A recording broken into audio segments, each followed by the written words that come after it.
पवित्र जन्माष्टमी अवसर में इंडिया जापान फ्रेंडशिप सेंटर परिसर में एक सांस्कृतिक कार्यक्रम अनुष्ठित हो जाइए। दुई देशर कलाकार माने सेमानक पारंपरिक लोकनृत्य को परिवेशन करते।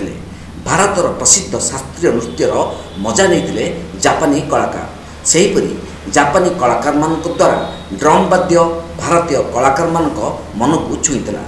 जापान कलाकार और भारत विभिन्न राज्यों आसीथिबा कलाकार और नृत्यशिल्पी द्वारा प्रदर्शित होइतिला उभय देशर कला संस्कृति और लोकनृत्य।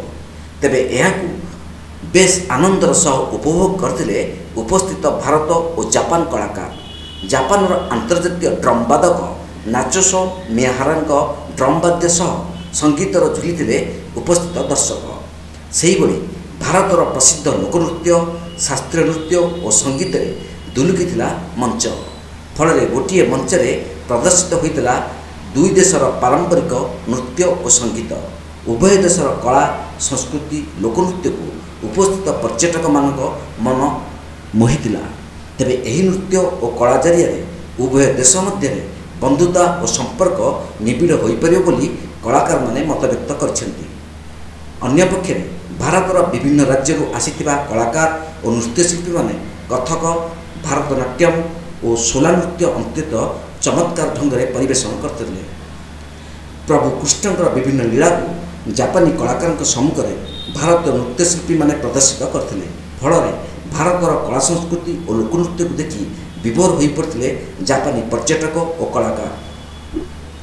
अन्य पक्ष फ्रेंडशिप सेंटर पक्षर जापानी कलाकार और पर्यटक मानू जापानी भाषा रे अनुवाद करा जाई भारतर कला संस्कृति और शास्त्रीय नृत्य संगीत उपरे अवगत करा जायतिला।